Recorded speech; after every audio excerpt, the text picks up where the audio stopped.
Bottle,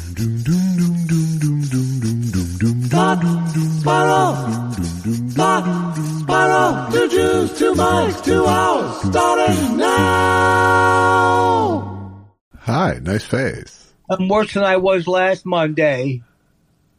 I'm doubly upset. Now you can't act, too. That would be sad if my inappropriate anger, hurt my acting. Josh, can I say something to you right off the bat? Probably. This is... Oh, I can't see you now. Better. It doesn't matter. Better. Okay, you can see me. No, I get this. It just totally almost ruined... It didn't ruin my day because I'm not completely out of control. But I get an email this morning from Dong Stokis. Dong? You know what dong means, right? Like a penis? Or... Stokis. Yeah. What else could it be? Vietnamese money. It says, here we go. Geek Squad, billing details, order, March 3rd, 2025. Subscriber, they have my email somehow. Imagine. Your selected Greek Squad is honored. It gives us great pleasure. Doesn't that sound like a joke? Before you give me great pleasure? It gives us great, and there's no misspellings. No. And it could be real. Huh? It gives us great pleasure to verify that your membership request was handled correctly. Ah, that's good. Wait, did you actually do that? Because right, that's what first of all, maybe you should call that number. Yes. Well, what I was going to do was wake up Susan first and ask her, what did you order? It says, within the next day or two, you will be able to see the $399.99. I'm glad it wasn't $400 because that would make me very upset. That would be suspicious. The membership course that was charged to the checking account linked to your email address. Now, here's the purchase. Who links a checking account to their email address, by the way?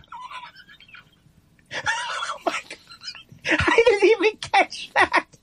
I had no idea. Okay, so it says to your email. Okay, now here's the purchase recap. All right, this is a long letter, right? But now they're recapping it. Purchase recap. Order details. Geek Squad. Support. 2 devices. Period. 1 year. Amount $399.99. Within a day, $399.99 will be taken out of your account if you would want to cancel, which I don't even think people say that. Right. If you would want to cancel or request a refund, please contact our customer service staff right once. Oh, there's already a misspelling. Oh, no. Wait a second. This is now sounding suspicious. Please contact our customer service staff right once. Right once. now. Even with a right once. Okay, so here's what I did some detective work. And what I did was... Protective or detective? Detective work. And what I did was I looked at that number. I said, one thing I can do is look at the Geek Squad, right? Why? And see if that 888 number... Why did you take that extra step? Because I still think that because the way it works, and it didn't work with me so far, the way it works is it makes you feel like you forgot something. And with words that might, now Geek Squad's not a word that's going to get me going like, oh yeah, my Geek Squad thing. So that is not the number for the Geek Squad. The 888 number really? they gave me is not the number for the Geek. Now, the scam is that you'll call the number. You'll say, I didn't order that. It must be fraud. Okay. Well, we'll take it off your account. What's your account? We'll take it off your account. I'll never forget Tig Notaro did this. But I'm glad you've passed like the sort of phase 1 senior citizen scam aversion test. I didn't pass it. Well, first of all, you didn't pass it because you didn't know quick enough to not even look up the fucking number. Well, all you have to do just look at who it says it's from, and then look through the actual email address that it came from, and it tells you everything you need to know. Oh, you hover over the thing? Yeah. Oh, it's some guy named Sanjay at Hotmail. Yeah, it's like no, it was. He had a Gmail. That's where you're wrong. Yeah, because Best Buy uses Gmail. Why would I link my email address to my checking account? It was a bad move. I mean, that was in terms of the senior citizen scam list. That's on there. I feel bad for people. The world is already with the fake news, and now these people are going to the world is the worst, and right. It is constantly trying to shake stupid people by the ankles.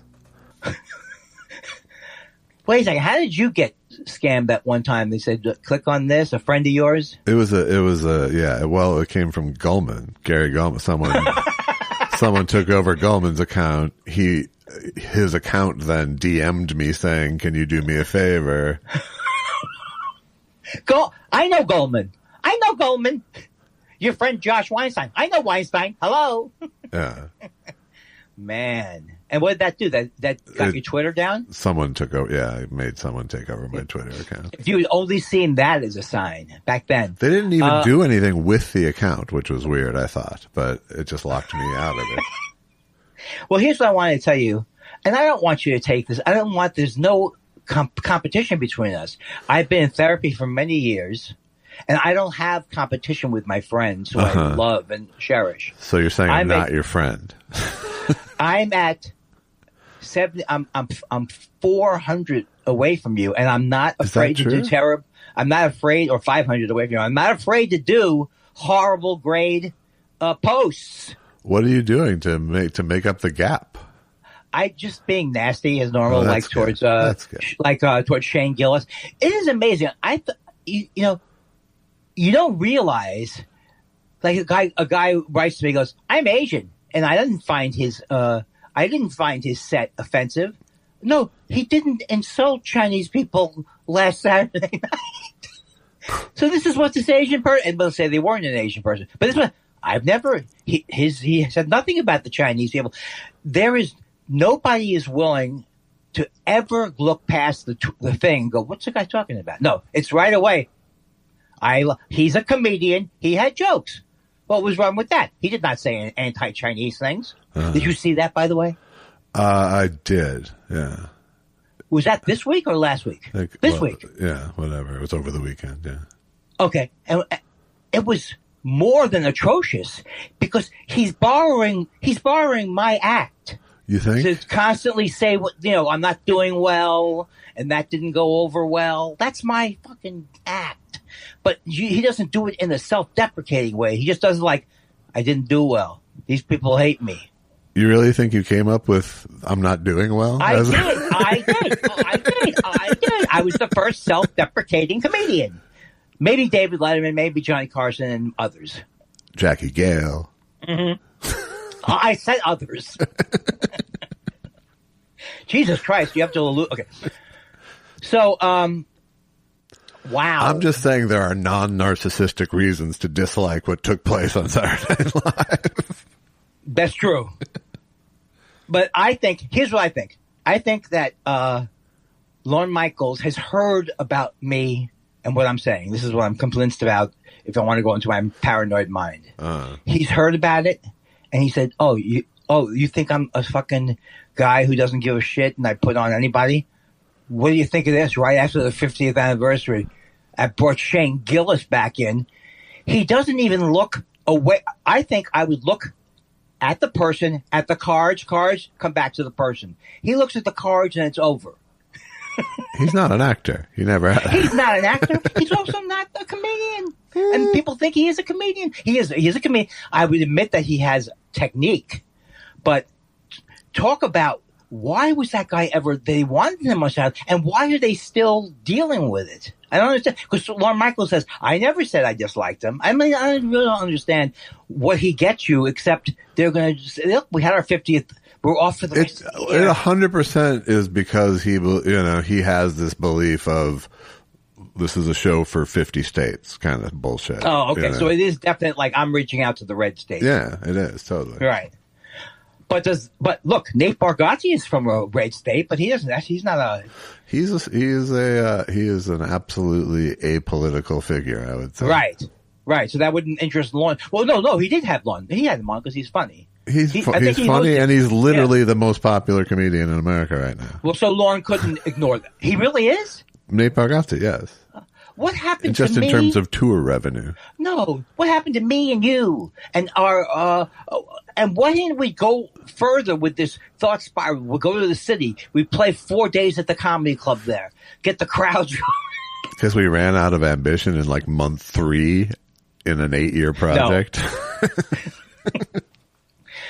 Well, you thought it was a horrible set, right? I mean, I didn't think it was a set. I thought it was. I thought it was a bunch of shit, and then I thought they sort of used the fact that Shane Gillis was on to be even more sexist, racist, throughout the show. Bit they did about. Did you see the bit they did about blacks and whites? Yeah, the news people. Yes, and there's 2, 3. Why are the other actors participating? And I don't blame them because they figured this is the only thing they could do with this idiot. But why are they going along with it? Well, Why I mean, they it's just not. walk out. Yeah. No, I wouldn't have walked out. Yeah, I mean, this is all within the if you're calling them war criminals and still watching and reporting on the show each Monday, so it's kind of it softens your whole position. It really. does soften. That's often the problem with my attacks. People always attack the attacker. They go, "You're a very rude person. Your partner got upset with you. Not my life partner, but your podcast partner got upset with you last week. You are a bad, and what you should do is be even more bad, and then so your partner goes, look, I love you, even though you're horrible." But let me just say, yeah. You're the one who got mad at me last week. This was no. I'm not trying to revisit it. I'm not trying to revisit it. Don't make you put out an extended EP. No. But we're not. What did they say when we're not relitigating? We're not relitigating last Monday. Well, I guess I was relitigating based on. Now we can go from that to the fantastic. I was at Phil Rosenthal's house. I'm not bragging. I'm just saying I'm a mover and a shaker. I used to go to Phil Rosenthal's house all the time for the Oscars. Uh-huh. We went for the first time in many, many years. Uh-huh. And who was there? Ray Romano, who I love. Who was there? Bonnie Hunt, who I also love. And Tom McGowan? You know him, right? I don't. No. Oh, okay. Well, Tom McGowan was on Frasier. He was also on Raymond. He lost his house, and I saw Liz and Lou there, too, who I called Lou earlier in the week. So that was great to see them, because their house was gone, too, Lou Schneider. Right.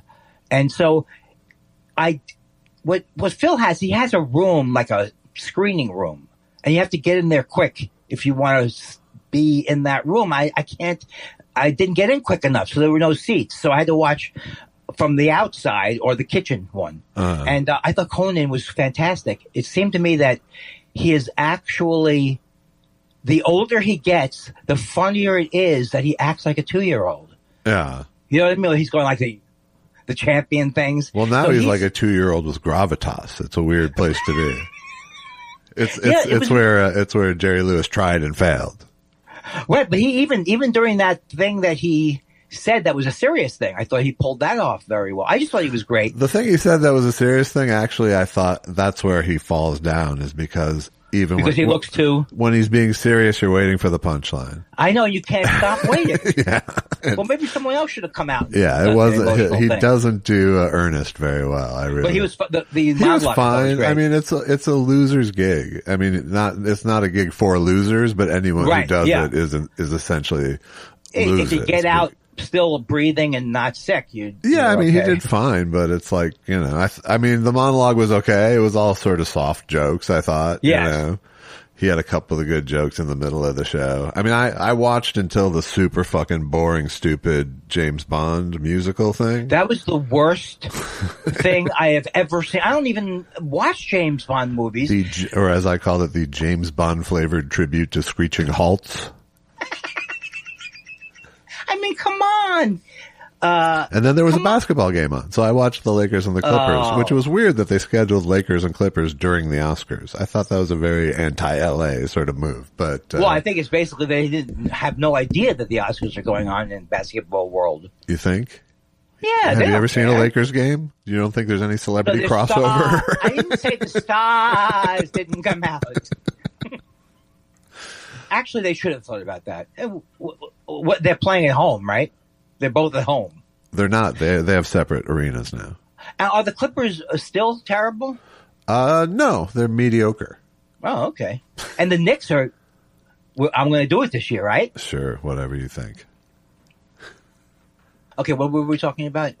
You were name dropping your way through Phil Rosenthal's house. Right. So I can't give the same review that you gave because I wasn't inside the room. It seemed funny to me from outside the room with him going like that. So, yeah, but he can't. It was all fine. It was all fine. He can't save the Oscars at this point. No, it's a horrible, boring telecast. And then I came back after the basketball game and watched with, thumb on the fast forward thing. So, like, I didn't watch Adrian Brody's 16-hour speech or whatever. So, and that's the thing too.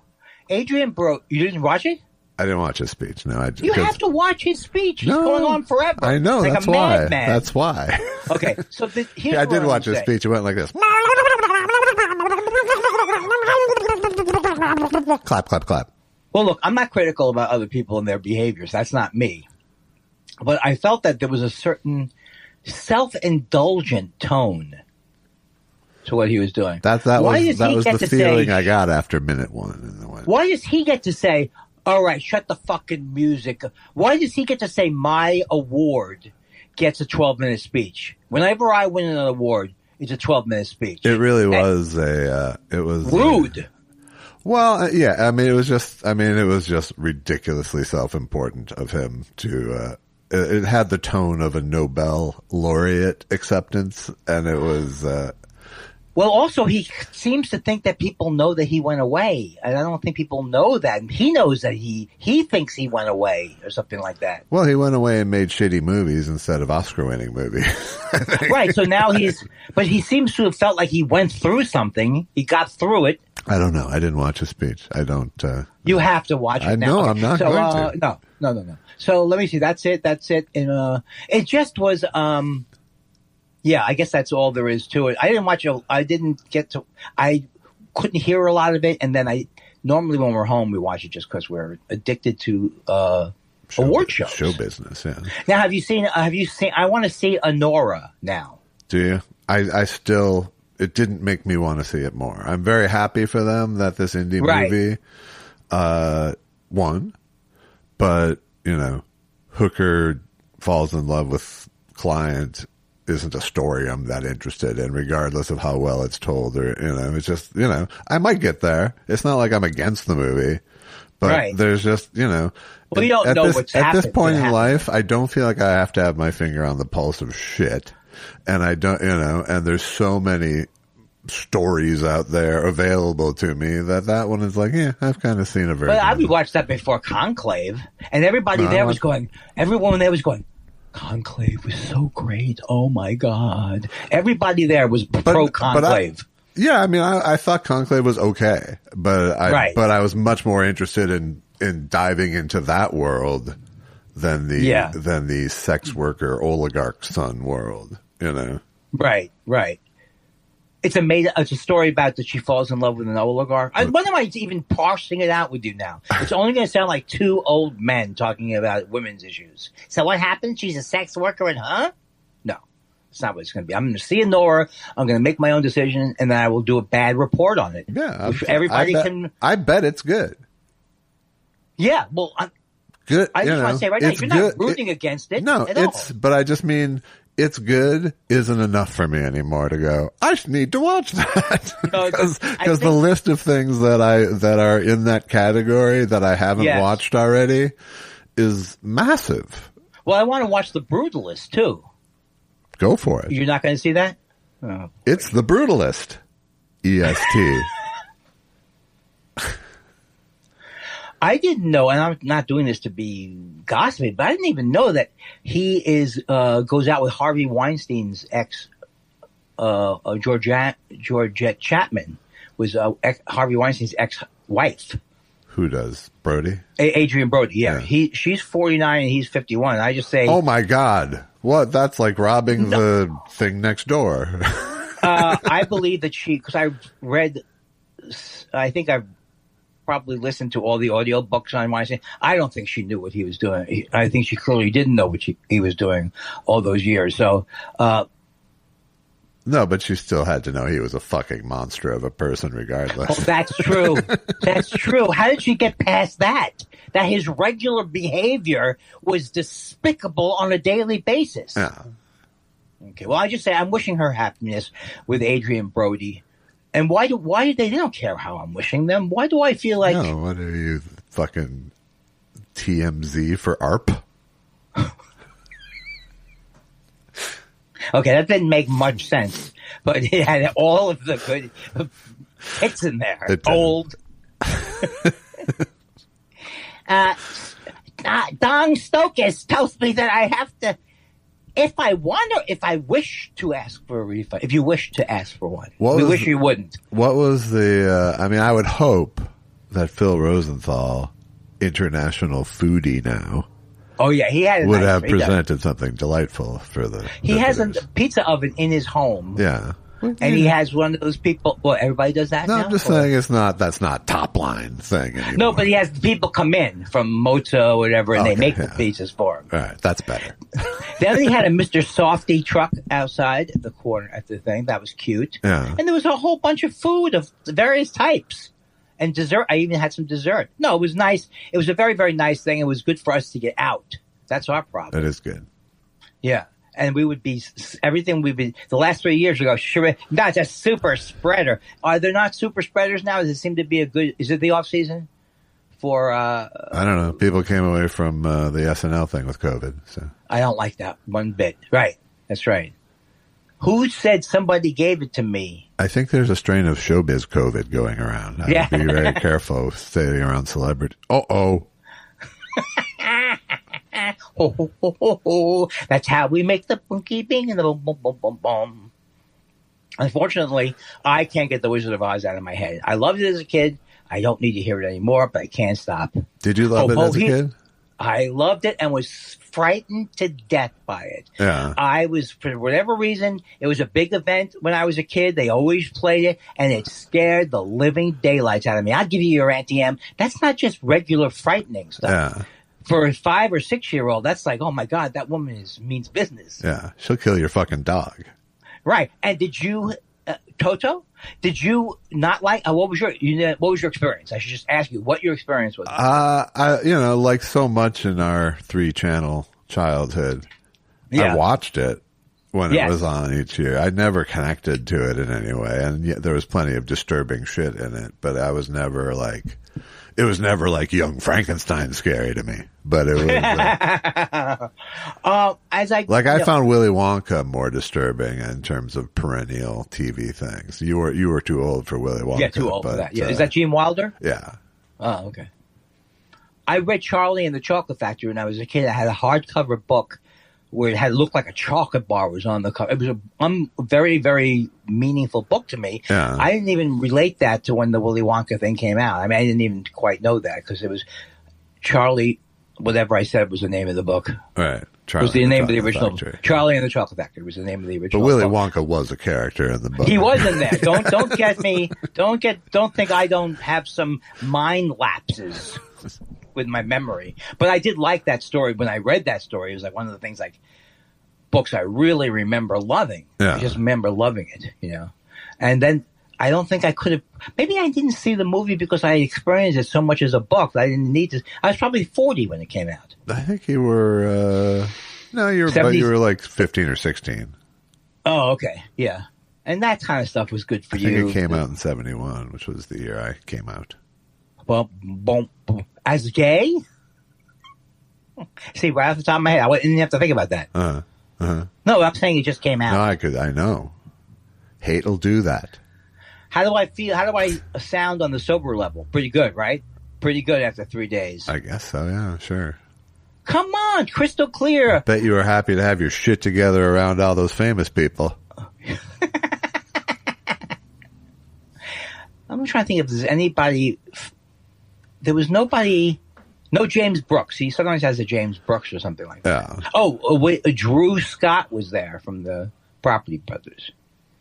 I don't think you watched the Property Brothers. I don't watch the Property Brothers. You've seen them, though, right? You actually just decreased the star power in that room, Jimmy.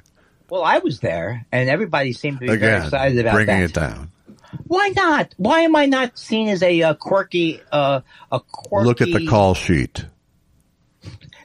Are you saying that from Saget? Mm-hmm. Because that's what Saget said to me, right? I told that story a long time ago. Look at the call sheet.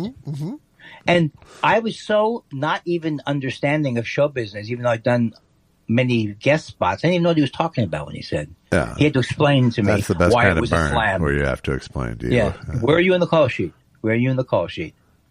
How many times have I had to explain slams to you? It gets tiring. It does get tiring. All right. I am tired of this character. It's so obvious that this character is not me anymore. I'm so much more superior to this character. This is, I'm sorry to, please. There's like a new like food service thing where it's like not only do they sell you your prepackaged meals, but they sell you a little oven to cook them in. Okay, that is the worst thing I've ever heard. Why do you want to be a flight attendant in your own home? Well, what kind of a heating thing is it? It's like it looks like a toaster oven-y kind of thing, but it's just like you scan the QR code with the little oven and it cooks it on its own. It's like, how big a fucking idiot do you have to be? It's like the one life hack I would give everybody is cooking's not that hard. It's not that hard. Shopping sucks, but cooking is easy. And I'm getting over shopping because I enjoy my shopping. I'm an old man. That's Hi, good. Andy. Oh, you have Cabrera. You have the Cabrera daisies. They weren't here yesterday. And I come every day. Okay, Andy. Here's one for your lapel, Mr. Kindler. It's not even that. They don't know who I am because I've been wearing a mask for the last 5 years. Yeah. I can't do jokes. I can't do anything. I die in there. But you're absolutely right. I was trying to think when I was a little kid, and one of my memories of my daddy was he made me poached eggs. And Susan was asking me what was the contraption? And I think it was like a metal, it was like a pan that had an insert that had like little cutouts for the poached. Yeah, for the eggs. It steams them from below with the. It's like a little three divot thing with that. Yes, that's what it was. Yeah. And I was so excited because my daddy made me poached eggs. Are nice. You kidding me? And but here's the thing: I happen to love eggs, and I understand that eggs is a situation that can go upside down very quickly. Because if I eat eggs every day, I know I want to jump out of a window. But I can't eat eggs. Because of the poorhouse? No. It's just that sometimes I get tired of the egg taste, but not that often. Huh. Not that often. Wow. This is a story for the home, my friend. What was my point in this story? Eggs. God. I like them, but I get tired of them. My daddy made me a poached one. Okay, I got it now. Since I read that you're not supposed to, even if you've kept the eggs properly, they still say you should not have runny eggs. Or that's changed my whole goddamn life. I used to get up in the morning, I would make a fried egg on toast and it would bleed all over the toast. Yeah. Now, what's your feeling about that? Do you no problem with the, and they have it at restaurants all the time. And they'll put a runny egg on top of it for you. Yeah, sure.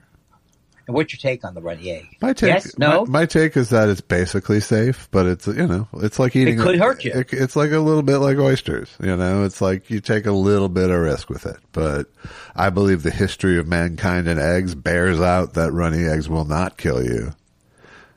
Right. Do you like them? Not that much. I don't love eggs that much. I tend to like scrambled eggs as much as any. Right.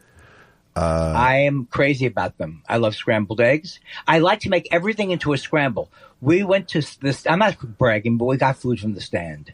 I'm not bragging. Yeah. Okay. Sure. So I took Susan's. The stand is like a burger hot doggy joint. There's more burgers. I don't know what you're talking about. You're talking about carnies. No, I'm talking about the stand. Go on your DoorDash menu. So then. She couldn't eat half her burger. So the next morning, I said, I want to have that ground beef somehow. I'll scramble it. Scramble it with a little this. Boom, shovel it in. Anything with 2 eggs I can eat, I think. Yeah. I can make into a scramble. And that's the thing I wanted to say. If things went down, I think I would be a good 1 person. The only thing I can do is use the frying pan. Like short order. Couldn't I be the short wizard? order kind of cooks. Yes. That would be my Have you done specialty. Do you have hash browns down yet? Well, the first time it's so interesting that you say that, because the first time I cooked hash browns was very similar to the first time I cooked outside of my parents' house. Not that my parents could cook. I thought the way you do it was you slice up potatoes and you fry them up in the pan. No, they have to be soft to begin with, is what I learned after many, many years of trying to fry up. So I do know how to make hash. I don't necessarily ascribe to that. Okay, so how do you do it? You can just shred the potatoes. You don't have to cook them first. But I do shred the potatoes. But the main thing is getting all the water out of them.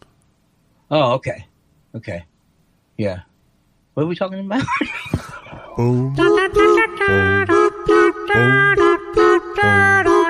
Okay. Oh, so you make them. You're talking about hash browns. Yes. And so the only way to really do that is to peel them or shred them. Okay. What I'm doing is more like East Coasty home fries I used to have. Yeah. And I kind of like those. They got the onions. You can stick your shallots in there, or potato latkes. Can you make that for me? I can. Have you made that for me yet? Not for you. Near you. I've made it near you. And you love it, right? It's one of the greatest things. It's okay. It's my grandfather made it so incredibly great. Now, maybe that's just because I was young and I loved it. And I had it with applesauce, the whole thing. It's all good. It's just you're eating fried food, so that is my healthy go-to at the deli. There's really no way you eat at a deli. What am I going to do? I'm going to have the stuffed cabbage. That sounds like it's not that bad. I love that. Yeah. That's not the worst, right? Because it's got cabbage. It's got cabbage. It's got ground beef. It's got a tomato sauce. It's got, it's gassy, but it's not terrible for you. But then all the other steamed rather than fried. Right. You really know how to make food sound terrible, unappetizing. It's because of your closeness. Okay, here's another thing that's bugging me, and you have to answer it because it's bugging me now. Okay. Why do they mean upgrade to Mac OS Sequoia? They don't mean it's free, I don't think. No, it is, yes. The last 2 weeks I've been like, they're not going to get me on this. So you've already upgraded.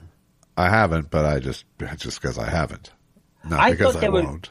Apple was trying to put you, because Apple will rip you off any which way. If you order something through your iPhone, they charge. It's like costs much more money. Order a Cameo through the iPhone, they take much more money. So they're which means nothing to the consumer, only the purveyor. That's me. But they're so. Here's the thing. I think that I made the mistake, and I realize that's a young person's mistake, of rooting for the people whose technology I wanted Apple to be a more ethically sourced company because I thought they made superior products. Yeah. But they can be just as cutthroat as everybody else. I know that I should have known that because what's his name was very cutthroat. The guy who died. But I fancied myself as thinking, I guess you can't put your allegiance to a company. And maybe that's the problem. The more I believe this company is good people. Look at what happened with Tesla owners who were so happy and proud with their purchases for many years until. Can you believe though? I mean, I don't understand what's going on right now in terms of how it could happen. But when you see this fucking idiot, Elon Musk, in the Oval Office explaining how he cut off some things we got wrong. We cut off the Ebola, but we're all against Ebola. I mean, it's just literally this is about 30 years worth of scandals in any other administration. Even Nixon. No, it's a full century worth of scandals, I would say even. And I know you were rooting for Putin in the Ukraine war, but I'm for Ukraine. Well, they taunted him. He did. What can you do? Can you believe this is the thing? Every thing I would fear, if he goes into office, he's going to cause World War III. Well, what did he do that? You're going to cause World War III. Volodymyr. And a lot of people have pointed out it wasn't really covered in the news as much as it should have been, that this guy is what got him impeached to begin with, Trump. That's why he fucking hates him. Yes. Yeah, but how come forget the news media? What do I care what they do? Well, what is the fucking news media now? I don't even. It's know. not. It's nothing. It's nothing. Idea. I don't know. I don't know of one thing that one single service that will put out an article that's going to penetrate to a majority of people.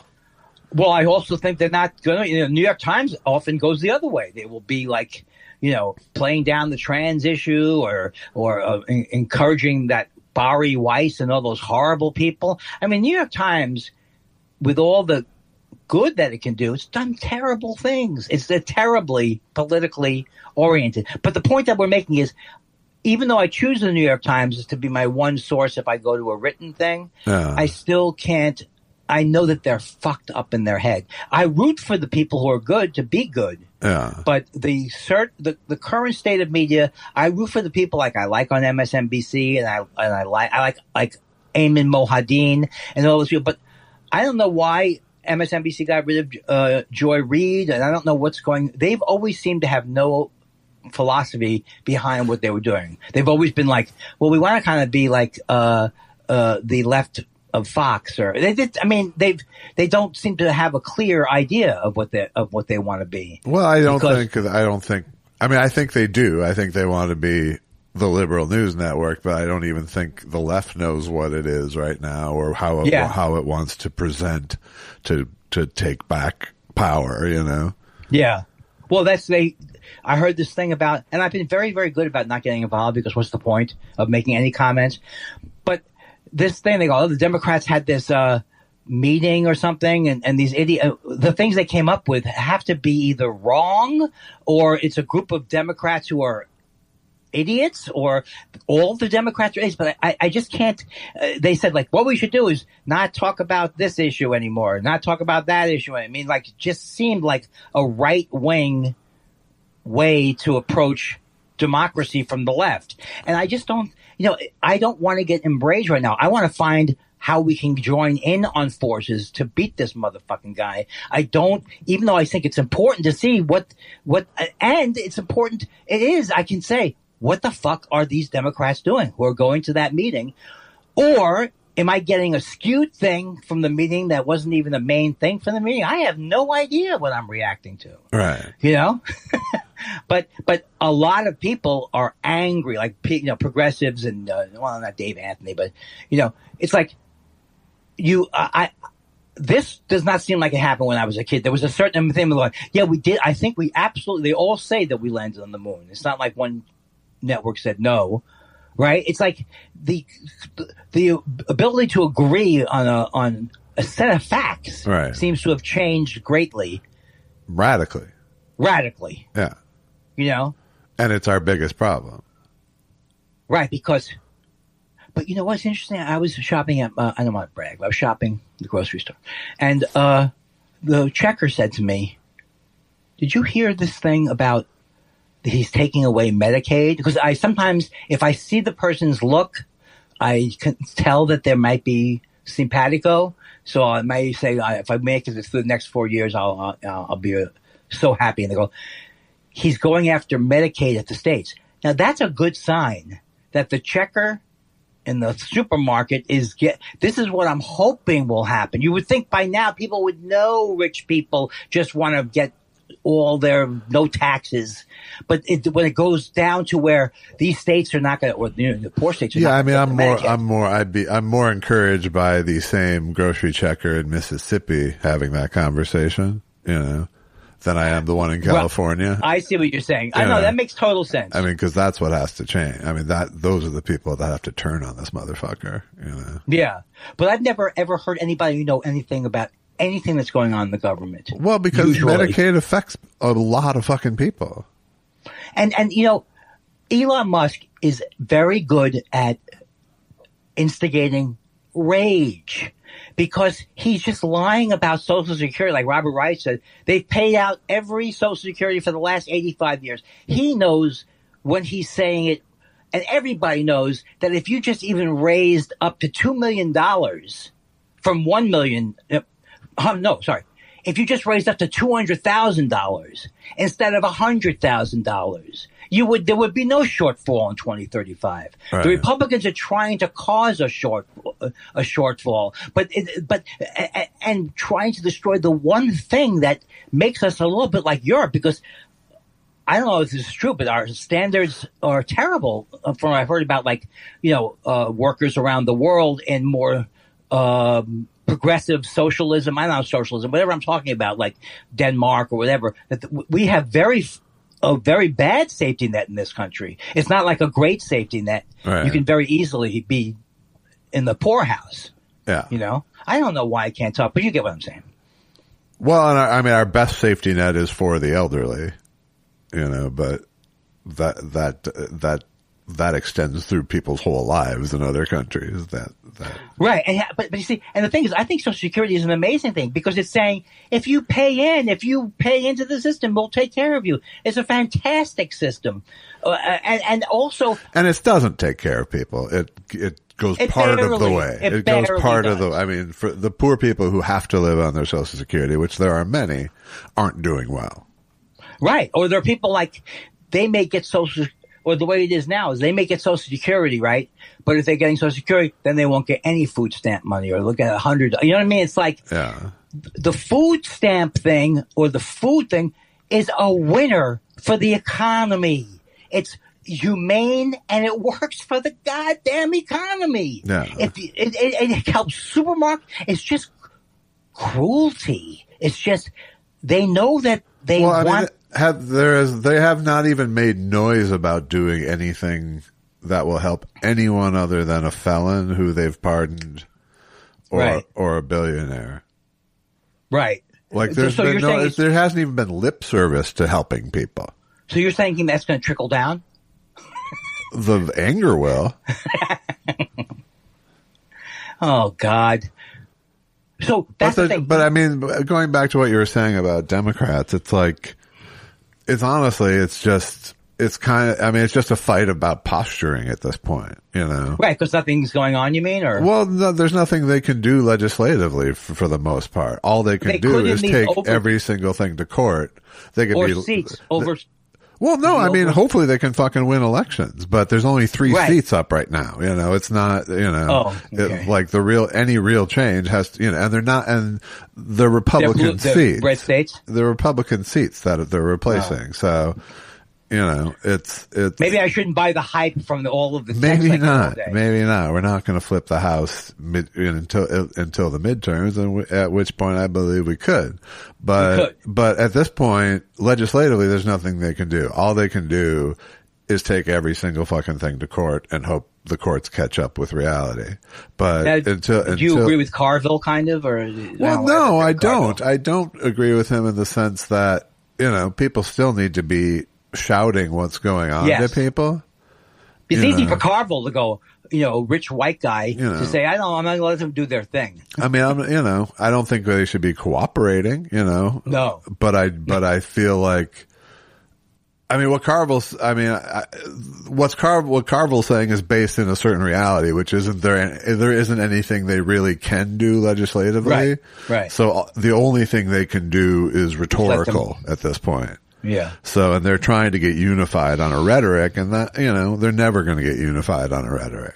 So I think what you'll start to see is certain people emerging, as voices who will be lightning rods for scorn from Trump and the right.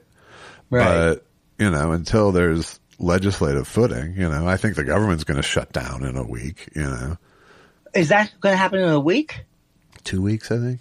What about the thing? Did it go to the Supreme Court? I'm sorry, stay away from this. Did it go to the Supreme Court?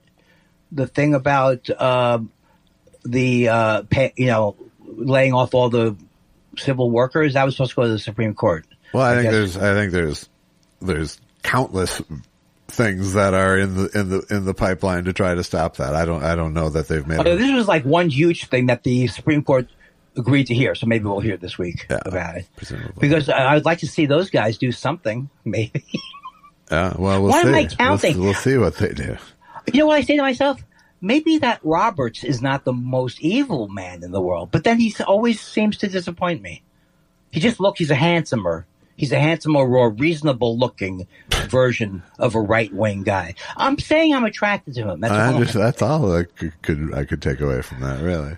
I like a man in robes. Otherwise, you sound like Trump. He's central casting. He must be smart. Did you see The Apprentice? Because that movie looks pretty good, and people say it's good. I did not see it, no. Yeah, see, I want to see it, but then I have to watch a thing that he was the subject matter of. Yeah, I don't want to see it for that reason. So this is what I was doing every 5 minutes last week, but now I realize, okay, there's a pause now, and you don't have to panic.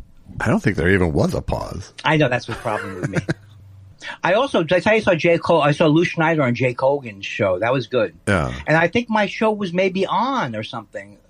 I never saw. I think he played my show. It's maybe. A podcast, Andy. Go look. It would still be up.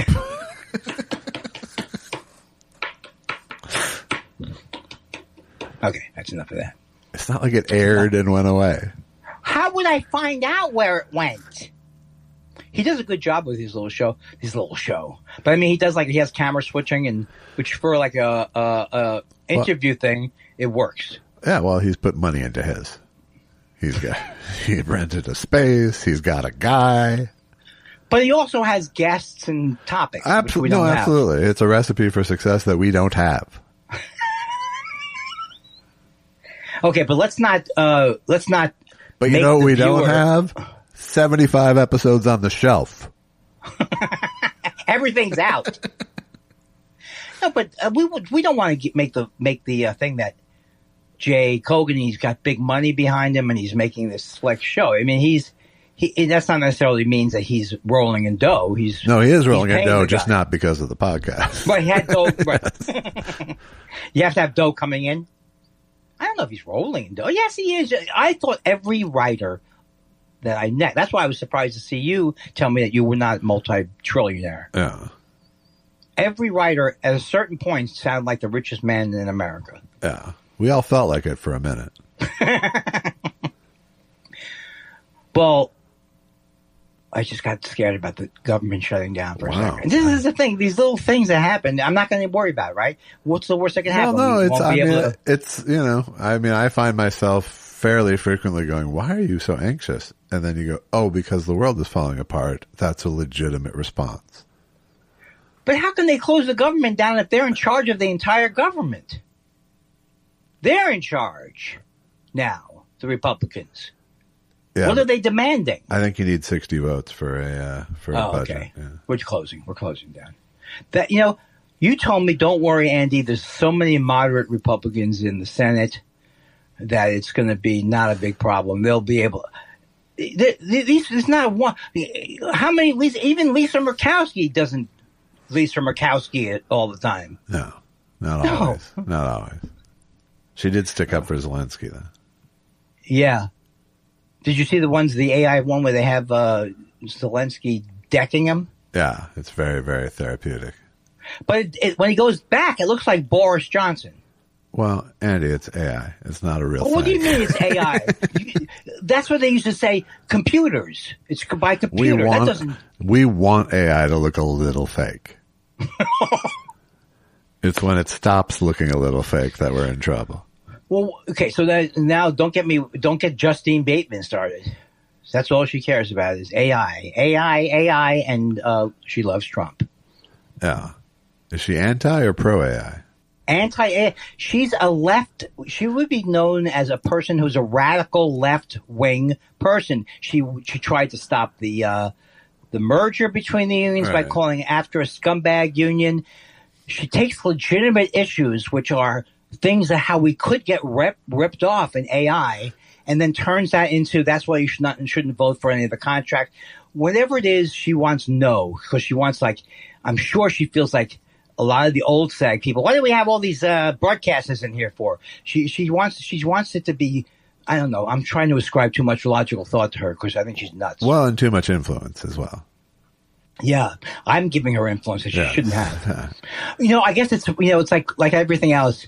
It's personal, and I realize things are personal now. I realize I do still have not like I walk around in rage, but man, they got me angry when I was trying to help to merge the unions. Yeah. And these assholes, they've been around forever. And that's where it is I hate this, both sides can go crazy, but it's like, if you're an extreme person, it seems to be that it doesn't even matter anymore what you originally were. I mean, she's just like, hates, wants free speech, or she wants to be able to say, I don't know what her thing is really. Right.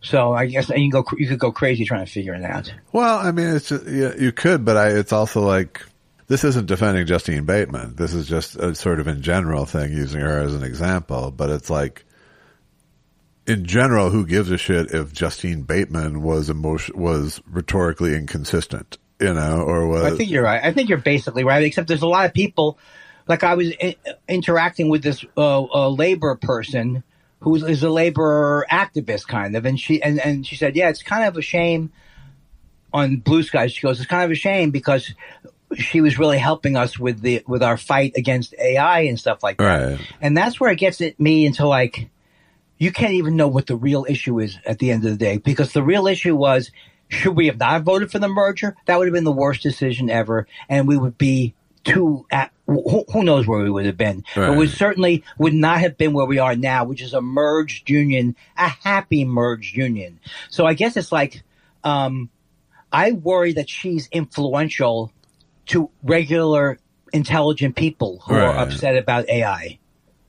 Like for real people, like me and you, maybe. I don't know how upset I am about it, but I know that I'm not going to say, well, I'm not worrying about it. It sounds like they have it under control.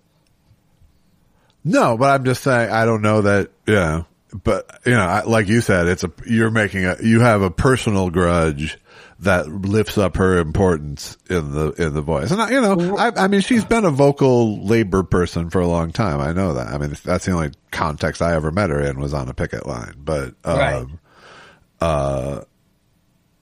but she hate me on the picket line because I was an actor. I was a scumbag. Well, this was Writers Guild, so it had nothing. So that's good. It wasn't actors. No, you're all nice. You're all having a good time, right? Oh, was she very nice and happy out there? Yeah, but this is 2007. I think it was and I'm in SAG only because I was in AFTRA first. Right. But I think I don't think there was any world in which those unions were going to stay separate based on the amount of crossover between the two. That was the objection to it was based upon the sort of arrogance of movies versus television. Largely. Absolutely. And also saying we can't merge because we couldn't legally merge every part of the health system. Then they said we shouldn't do it at all. Well, what happened? We did merge. People have the One Health now. Right. They don't have as separate after health. So it's all of these things were scare tactics based on elitists and all that kind of thing. And the thing is, like, I do feel like I'm getting a handle on, it may be annoying, but I can get a handle on as I see my anger rise. I never not know where my anger is coming from now, which I think is a good thing. Right. Like I might convince you have to be upset about Justine Bateman, because if you don't get upset, but now I can see that it is my own anger. Well, I mean, I guess it's just my personal beef and all this is just this world of, just because someone presents themselves as an influencer, why are they an doesn't influencer? mean you have to buy them as such. Yeah. Well, that's like the guy who used to be the head of the other side of the SAG thing. He was like so inspirational. He was like, he'd be giving these speeches. We're going to take it back, and we're going to do this, and we're going to do. Okay, but what are you going to do at the end of the day? Are you really not going to do anything about it? Or if it's someone like Ed Asner who couldn't care less at this point, so it's easy for him to say, "Don't vote for these deals." It's like there's an insidious thing. I'm not even saying right, wrong, up, down. I'm just saying the process is. When you have someone like Ed Asner, because Norman Lear's, I think he's had this quote that Ed Asner has been dining out on Lou Grant's reputation for his whole career. And so I think Ed Asner was like, this guy's Lou Grant. He makes sense to me. Yeah. Right? And I'm not saying he was a bad guy or anything like that, but he got into this extreme part of the union which would have been, we would have no union now if those guys had won. I know that I'm saying things that aren't necessarily true because there are two sides to every story, but well, I mean, the Lou Grant thing is sort of a, if you look at the history of who SAG presidents have been, it's like they're all known for a role, Right. Right now, the nanny is the president of SAG, and before that, it's a terrible job. Before that, Laura Wilder was, and before that, Ronald Reagan. Years earlier. Oh yeah, Ronald Reagan. Meanwhile, Ron Reagan Jr. It's like I saw Julia Sweeney last night, which I hadn't seen her in a long time, so that was fun, and. But she's like in this freedom from religion. And I'm not saying there's anything wrong with these organizations, but when I look at Ron Reagan now, and all of a sudden I'm worried the world is going to end, and Ron Reagan Jr. comes on to go, we got to do this freedom from religion thing. Yeah, but that's the same ad that's been running for 10 years. It's not a new ad. I didn't know that. Yeah, it's been running for years. I am Ron Reagan, proud atheist. Not afraid of going to hell. But yeah, no, that's a years old ad. But she's going to Washington now to do it, to talk to people. Now's the time. I mean, atheist or not, this is a time when you have fucking 10 commandments being posted in classrooms in Arkansas, and this is the time. Right? That's the valuable part of that worldview, as far as I'm concerned. Yeah. Right. I mean, Chris Bliss, our friend, spent all these years trying to put those monuments up to the Bill of Rights, and it was inspired by people putting the 10 Commandments up in public places, going, at least they should be able to comparison shop, Yeah, and the only defense I have of religion came from the attacks from new atheists. That's the only time I ever even came to the defense of religion, because these people are just saying anybody who has any spiritual beliefs is a fucking idiot. Right. And I still think that that's a bad working philosophy. It is, but being in the position of being the voice of the religious is a fucking horrible place to be too. Well, I mean, it depends. Dalai Lama. I mean, there's a lot of different spiritual things. I know there is. I'm just saying it's there's tons of corruption as well. There is. There's corruption everywhere. But when I was growing up and influenced by the 60s, everybody in the 60s was influenced by Eastern meditation and all this stuff. No, I don't think we should throw it all out just because. Well, I mean, I think proselytizing of any form, spiritual proselytizing, is insidious.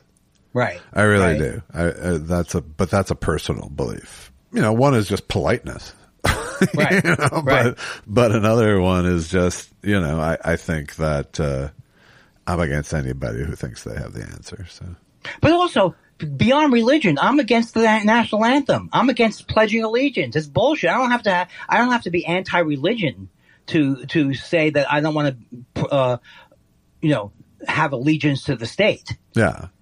So I'm split on that. I'm not against the national anthem, aside from it being a shitty song. But I am against the Pledge of Allegiance. That's silly. Well, but you weren't against what's his name protesting the national anthem, no, right? No, I don't think the national anthem. I don't think the national anthem is sacred, right? In that way, yeah. But I do. But I don't think there's anything wrong with that there is some nod to one's nation. I guess that's okay. But the Pledge of Allegiance is terrible. I agree. To the flag of the United States of America, to the republic for which it stands, one nation. Under God. Why do we have to say that? Get that out of there. We didn't have to until Eisenhower. Right, because it got more religious, right? It was a response to communism. Oh, well, that's good then, because you don't like the commies. I don't want the commies coming in. What do I do now? I'm a good boy. No, I didn't. Very nice. Did you think I looked bad? I'm a good boy. Do you think I looked bad at you? Yeah, it's not like I was last week. I'm better now. But all that did is made me look at the clock. And what does that mean? I don't understand.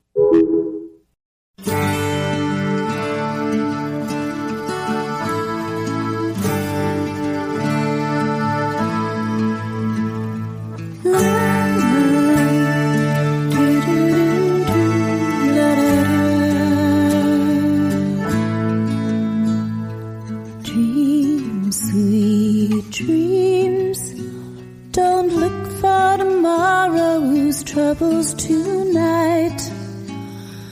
Take it slow. Time slips away when you hold it too tight. Ooh, louder than thunder, a voice in my heart tells me there's nothing to fear. All of the answers here in the dark will appear.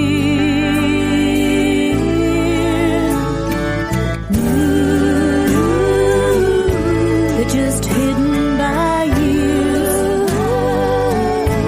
All things come in time. The answers are here. They're just hidden by years.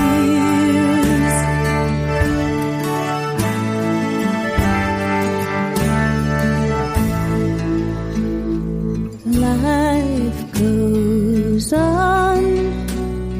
We'll put the pieces together again. I'll be here to follow this road wherever it ends. All of the shadows run from the light, gone like yesterday's tears. One by one, the treasures appear.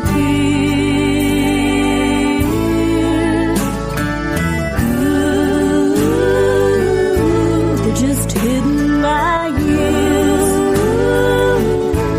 All things come in time. The answers are here. They're just hidden by years.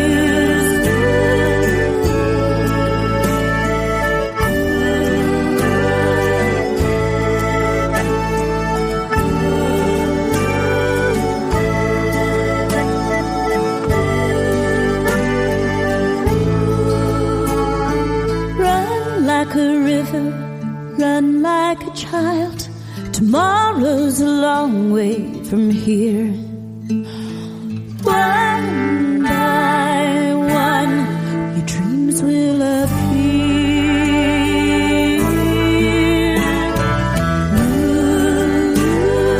Ooh, just hidden by years.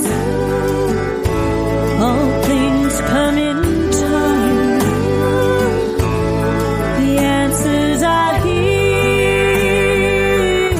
They're just hidden by years. Ooh, your dreams will appear. All things come in time.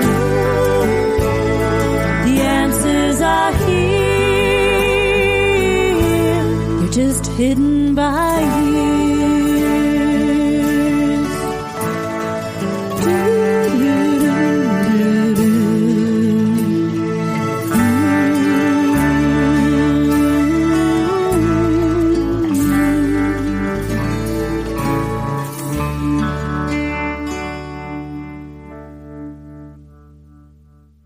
Ready for another comedy magic carpet ride?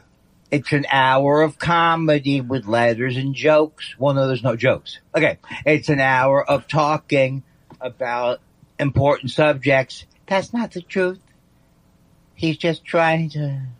All right, okay. All right. You're the man who sings the songs and does the things. What's the point of me trying to compete? It's true. It's true. Let's say I came up with the greatest bumper of all time. Yeah. Do you see me run into the 4-track? No, I don't, but I think you're underestimating my openness to such a thing. I'm gonna, Josh, I know you have to send it to get it mistered, but I'm still working on my sting. Get it? I don't even know what mastered is. First of all, you can't say mastered anymore. You have to say primed. There's a comic right now going, oh yeah, how about these master classes? They're fucking Mr. Class. Oh, you don't think there's a comic right now out there right now doing Going. No, he's saying, yeah, so we have a master bed, and I have a 2-bedroom apartment. I got a master bedroom. Oh, I'm sorry. Did I say I didn't say there was a slave bathroom next to it. You see, you start to build it up. You get the word slave in there, and 10 minutes later, you're laughing about why you can't use the N-word anymore. Suddenly, you're a real estate woker. How come I didn't get that? It's woker? It's like a broker, but it's woker. Oh, I like that. I did like that. It's too sophisticated a pun for me to have ascertained. There's no way in the world I could have gotten that. How come you can do those kind of characters? Oh, I'm a new character now. I'm Josh. Mr. Weinstein, come in here. Before you put another dot on your head. Get it? Because you're from India. What if there really is down here just percolating the most, like a racist in their face? Not racist, but like a highly bigoted guy waiting to come out. Waiting? Is he really waiting? Yes. Hey, you not one show ever saw me go, hey, the black guy is sitting over here and the lady's over there and the Puerto Rican guy is looking for the German guy. No, you never heard me say that. I did not. I said the stupid idiot who likes Trump is no. Well, that doesn't make sense. Wow. Good morning to you. Sure got a lot of words there today, Andy. Well, here's the thing. I'm so tired of you.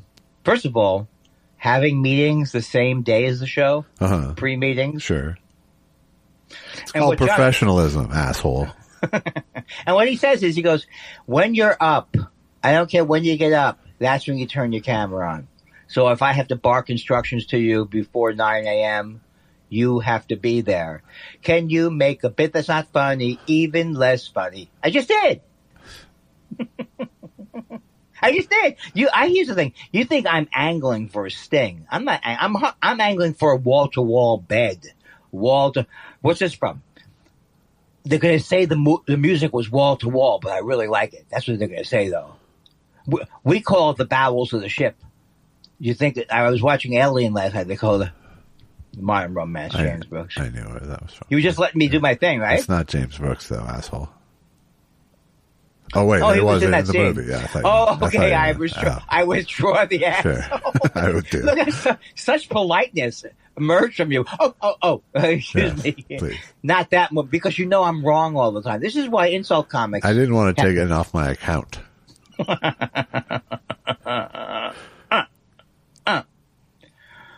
So, Josh, I have. Remember all the I hate it when it starts with my name. Josh, we don't often talk about how much I love you as a person, not just as a podcast partner. No, we talk about the opposite a lot, but not. What do we say? The opposite. How I irritate you. How I just. Yeah. Why do you do it? Oh, you're supposed to let a comedy. The late night missives about how I'm supposed to treat you. Yes, they're not late night. I just send them late at night. So hoping that it'll ding in your bedroom. I'm sending him an email now, but he's sleeping. Yeah, but he'll hear this. Ding! Well, what will that do? It'll make him more annoyed while sleeping, and that will be my plan. I like gray on you. You look gray. A lot of people say that's not your color. Are you talking about my hair or my clothes? I'm talking about your clothes. You have a nice gray... It's not that nice a shirt. I don't know why. Is that athleisure? It's a schmata. It's a schmata, is what my Yeah, but how come we don't wear a lot of athleisure, like Lululemon? I wear sloth leisure. I say athleisure, but I don't know really what it is. I see is it a fancy It's a lifestyle. zip-up? It's a lifestyle, my friend, is what it is. I was hearing a lot of people saying that the thing that I years ago pointed to as popular is now becoming a topic of conversation. Why are they going to the supermarket in their yoga pants?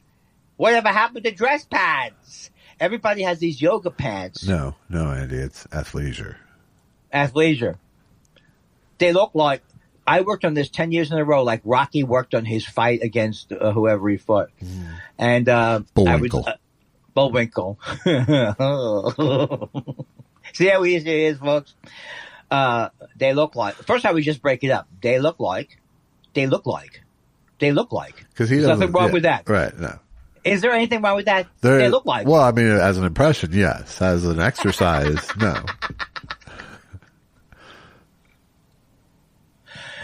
They look like dress pants, but they don't. What is this? Sure, you do it. Now do it once and let me see if I can get it. They look like dress pants, but they're not. You have a whole... They're yoga pants. They look like... That's the only way I can do is go, they look like... They look like... I can see how I could be... Here's the thing. Progress. I could see how, had I applied myself and had a different embouchure, and it was a different lifetime, and the impressionists were considered hilarious, I think I could have been better impressionist. That's all I'm saying to you at this point. I'm not tooting my own toot. Which worse, me in a good mood or me in a bad mood? I'd love to fucking thread the needle is what I'd love one of these days. Just don't call me stupid. Don't call me stupid. Josh, I wanted to tell you about a book that I hope it's okay. It's Friday. I want to tell you about a book. It's Book Friday. It's Book Friday, and it's called Inner Excellence. And I if I can make Josh laugh, that's a good sign. I don't care about the other 4 people. I don't care about the listener. Get it? One. I am full of something that... Inner excellence. Inner excellence, that's right. I'm sorry I didn't bring the same vim and vigor that you brought to your inner excellence book. It's not a book report. It's a movie review. I kept wanting to say... People really don't know what we're talking about because that came from our fight. That came from our fight. But it's just it's one of the funnier parts of the fight. But none of it means anything because the thing is that that Josh, after a fight, he actually makes me prostrate myself. It's very, I don't know what the word means, but is it like you take your prostate? What's that mean? You can't say prostate? You can't say man in the bedroom anymore, motherfuckers. Whoa, do I say woman state? He's not a good comic, this guy. He's not okay, good. All right. Thank you. This is like your SNL audition. You see your SNL, I see those SNL auditions, I go, well, I could have done better than that. I mean, they're trying to show them like how loose they were. I don't know what I'm saying. They look some of them look shy. Nope. Well, Belushi probably didn't even have to do one. Belushi. Probably not. Jim Belushi. But John Belushi. Papa who? Oh God. Whew, we're on break now. Whew, well earned. No. Hey, look. Just because I take deep breaths because of my yoga, I take Bikram yoga. Oh, guess what? It looks like a stroke, but it's not. It's yoga. That guy who's unknown. He's a secret. Nobody knows who that guy is who does case files. He's the OG. He was interviewed on That's another... the main case, is that he's missing. He was what got me into true crime. And after a while, it started to drive me crazy because I kept thinking he would go, now he's going to say what his opinion is. But that's not what he does. He just paints a fantastic story. If you like a story, if you enjoy your murders told, hello kids, gather around the radio. If you like that. The sad story of how Andy began his life of true crime. Wouldn't that be a good name for me? Drew Crime. I'm Drew Crime. There you go. We're here today with author Drew Crime. So what's your... my book's not about true crime. And Scene, and SNL, and... That's why I never like sketches. You come up with the one idea, that's all I got. And they're like, come on. But what does it look like? I don't know. It's a suicide machine. It has it. Ridley froze. I said it would have beakers. It would have wiring. It would look like a funny joke is what it would look like, right? I was watching which you watch all the time. Watch What Happens Live, your favorite show. Sure. And they were saying, what has Denise Richards was on the show, and it was like, can you remember if you've been in this? And she was in a couple of shows she had no memory of being in Living Color. That's how many TV appearances she's done. Wow. Willie Mays was, I've told the story a million times, that I probably got from you. Willie Mays did everything he could to make money because you couldn't make money playing baseball so much then. So he would do it. All of a sudden, you're watching. He's on the Munsters. He's in the Munsters. Hey, Andy, Willie Mays is out there. Is that how Don Knotts said? Willie Mays is out. Andy. And then the whole thing would be Barney acting weird. Now stop it, Barney. Stop bothering Willie Mays. Oh my God. It's like we're from a racist country. Don't drag me into your fucking dark world. But now I'm done. Now I'm back into action. Yeah. I've taken inaction back. Here's my thing. I was happy. I was sad for 3 months or whatever. Now I'm back. Yeah. And so this is what I say in lieu of taking action is I tell everybody I'm back now. I'm ready to go. What do you need? That's right. What do you need? And that means to me, AOC. Is she running out here? I can't get as excited about Adam Schiff as I can about AOC. I'm not saying because she's attractive. It's not what you think, you dirty, disgusting thing. Mind. Where's your mind going? Get your mind out of the thing, Josh, all right? Yeah. I like throwing under the bus comedy.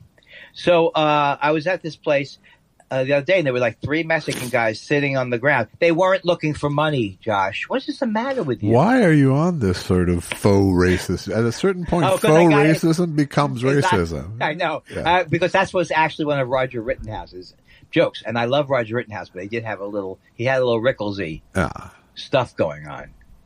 He goes, I had some Mexican people the other night, and they were laughing. They were laughing their heads off because I threw money on the floor. I didn't even know the stereotype. Why are Mexicans cheap? But that's one of the nice things about being a one-armed comic is the audience assumes that's where you got your edge from. You are exactly right. Roger Rittenhouse was hilarious. I don't know. I didn't know. What was he saying about Mexican people? He has one arm, asshole. He actually had a funny. If you had one arm, and I think he was born that way, but if you had that, you would have a good joke. No, maybe you wouldn't, but he's very funny. I probably would, and I would likely open with it.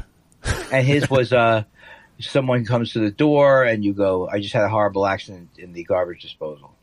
Boom. Now it's out of the way. No, I know. Here's what you're saying. As I continue on, it's an OCD nightmare. What if I was more racist? Would you like me then? What if I really hated women, but you loved me? Would you like me then? This is a narcissist dilemma. The narcissist dilemma. Yeah. Not free ham. A compliment is a narcissist dilemma. I got a compliment, but I can't trust it. Masterclass. Okay, I have a couple things. I got yelled at online. Oh, good. Okay. That's how you get more followers. That's nice. Mindy Kaling's new show, and I invite you to watch it. I really do invite you to watch it. And you're going to love it. Do you know why you're going to love it? I'll tell you why. Ask me why you're going to love it. I'll tell you right now why you're going to love it. Is this the Jeannie Buss analog show that she produced? Is it the Jeannie Buss show? Yeah. She's one of the executive producers. Uh-huh. Okay? Now, I'll give you the name, and you tell me why it's a genius name. You ready? You tell me what the name of the show is. I can't remember what it's called. Running Time. Does that mean it's showtime? Or how much time is on as she's still the CEO? This show. I don't know. Watch the fucking show and maybe it'll tell you, asshole. I did watch it. And did it tell you? I like how you flip from one character to an equal. I'm just starting with asshole today and seeing where I have to go from there. No, I watched 2 episodes. Wow. Wow. Here's the thing. Mindy Kaling. Next question. Why? You only did it just to be mean to Mindy Kaling, I think. Okay, here's how I got fooled. No, that could be true, but I saw in the promo, a couple of things in the promo made me laugh. Oh. But of course, those things. That's how they get you. God that's damn how it. they get. But those things, once you see it in context. Yeah. I didn't mean that one. All right, so here it's called. It's a team called the LA Waves. They don't explain it, but you know how you like the Lakers? Now they're the Waves. Okay. Now, are you saying you mean like a small semi-pro team? No. No. Or maybe not. I haven't found that out. They don't act like they're a small team.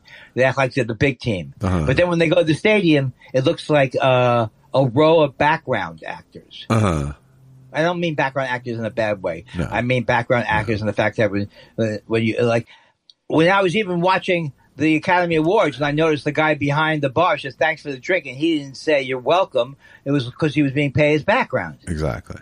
Well, that's a kick in the teeth when you're at the SAG Awards or whatever it was. Yes. So,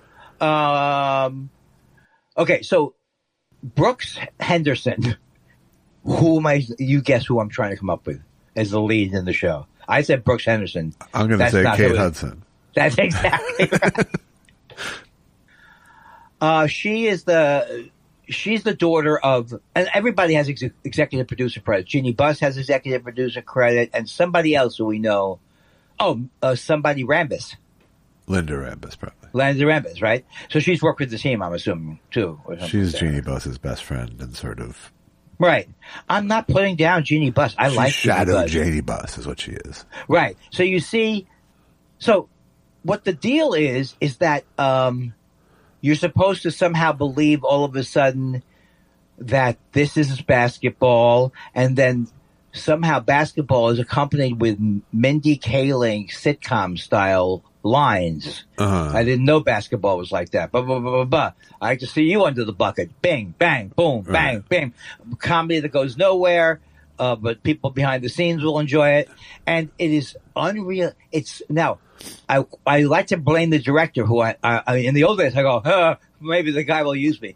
Just no, that ship has sailed. I don't care who he was. Right. The direction, they took people and they made them not funny. And I'm not saying some of these people aren't funny in real life. In fact, I think they used some funny actors in the thing. But it's to me, it's like she has carved out a niche for herself. Maybe it's not that big a niche, but it's Netflix like is her niche. It seems like. Right, but it's all based on her. Like when she was first came on the scene in The Office, she was like considered to be hip or something like that. She was considered to be hip because I'll tell you, I don't know if I told you this story, but since I don't get along with BJ Novak, and I don't even think about him in a bad way. He's not even at a grudge level now. He's at a slightly annoying.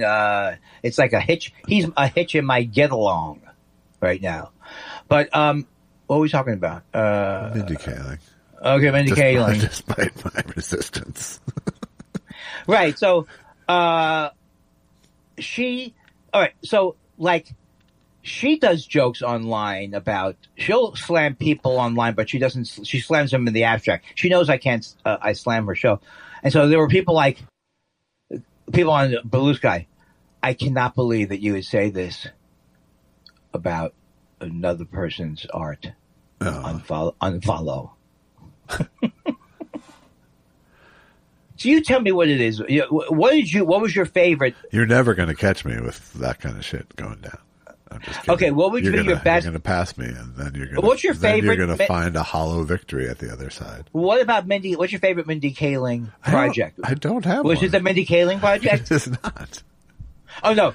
So the BJ did I bring up BJ Novak again? Because we had a feud. Because you sort of put them in the same category of contempt, they're best friends. apparently. They're best friends. Yeah. Yes. This is what happened. It would have been a funnier story They're in the same. had I remembered. They're in the same hate basket. The UCB theater.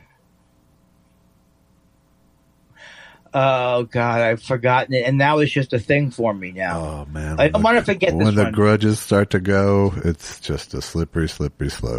It's not a slippery. I can't wait for his Dimension material. That's the problem. Now he can't do the Dimension material. Give me one more shot at the prize here. UCB.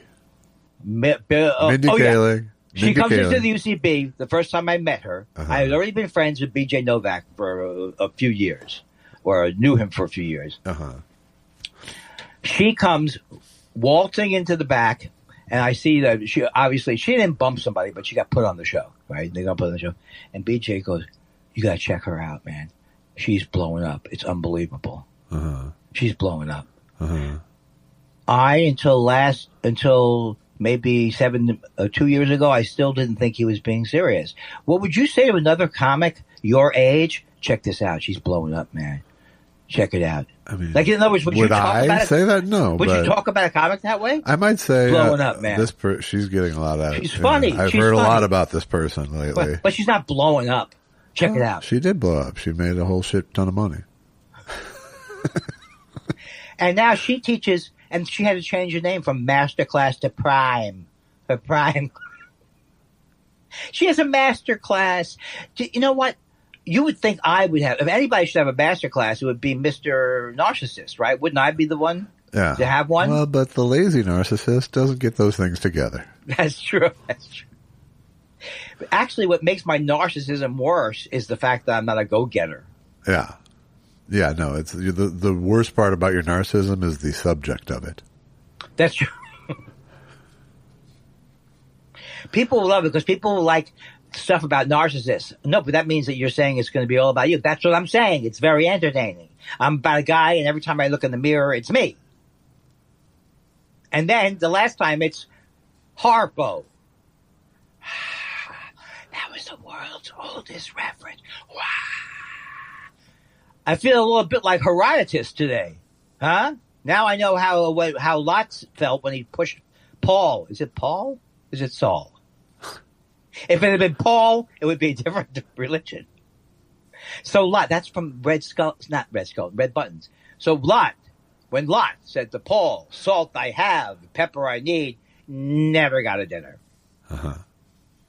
Never got a dinner. Never got a dinner. That's right. Now you are definitely, now you are cheering. What's it called? Like, you're humorous. You're humorous. I am. This is me on a visit to the home. Let me tell you, this is exactly what it's going to be like. There'll be maybe a couple more watch glances because I won't have my laptop screen to look at. Are you saying that you're not committing to continuing the podcast when I am committed to a home? No, I'm just saying it'll be a lot like this. Okay, because I was driving around the other day. You know when you get a certain age and you drive around. And also, I won't be recording. Which will be probably better for the show. I'll be driving around, and I see, the other day, it said senior living. And it's like, oh my God, it's a very nice thing. I start driving around, and I go, what are you trying to do here, Andy? What is your point here? I'm saying it's a nice, beautiful building. If they didn't call it senior living, I might want to live here. But it would be all people my age? I don't think so. Let's not do it. Unless it's a Hollywood, sad, pathetic ride to death. Where's my close-up? Andy, do the close-up line. Where's my close-up, Mr. DeMille? I think you saw a sign that said senior living and you said, damn right I am. I remind me of some of the Jerry Bednob. Some of the Jerry Bednob material. I love Jerry Bednob, but he said, he's Indian. I come to this country, I see it says fine. An opportunity for more racism. You pointed to your forehead when you said he's Indian. Well, his opening line was he would knock into the mics and I go, I think I lost my dot. Yeah, my dot. Yeah. So I see a sign here. It says fine for littering. So I do. And then I went, come on, how do you write a joke like that? Yeah, it has to be foreign. You have to start foreign. Well, I still think my friend Danny, who I didn't hear from a long time, he's a very sweet guy. I do think he had the worst joke of all time because she kept saying to me, how much? Leave me alone. And I kept saying, how much? You would, if you did that once, maybe by mistake, and you'd laugh at yourself like a hack comic, you did that as an opener. Leave me alone. And how much? I don't even think that's the correct premise for that. No. And if Danny, if you're out there and listening to this podcast, what's happening? Something down below? Yeah, there's a dog and she wants. Is there still fire down below where you're concerned though? No, the fire's in the attic, weirdly enough. I don't know what that snow's means. down below. Oh, okay. So what is that? Can you please tell me what all the metaphors mean when there's fire and there's snow in the attic? There may be snow on the roof, but there's still a fire in the furnace. Oh, okay. Yeah. That makes me sick. An old man trying to have sex with someone because and comes up with these stupid sayings. My hair might be white, but my penis is as hard as ever. Hey, it may look like crap up here, doesn't mean I'm not carrying a big schwan. Okay, I'm sorry. I could force myself into a fake laugh. Wait, I'm reading your horoscope. You will amuse the shit out of yourself today. What is... Also, don't make big decisions. Right. I want to tell you that you were wrong when you said by this time astrology, that's all people will be doing is astrology, because they'll be like, when you're born. Well, we're going to need something to replace science. Seriously, though, Hitler's month. Does everybody who's born in that month, do they go, well, you've got Hitler's sign. So you're an Aries. You're Hitler's sign? So you like to take over countries, you hate Jews, that kind of thing. Did you choose Aries because it sounds like Aryan? I thought when I used to do the bit, because I used to do a bit about people when they go to a party and they'd say, they say the astrological sign. They go, oh, you're a Sagittarius, I'm a Sagittarius, you like cheese? And they go, Hitler was an Aries, or whatever the right one was. We talk about it, right? Hitler was an Aries. Talk about a guy who had problems with the thing, right? And that's it. I defeated astrology. I wasn't out cruising for chicks during the "What's your sign" era.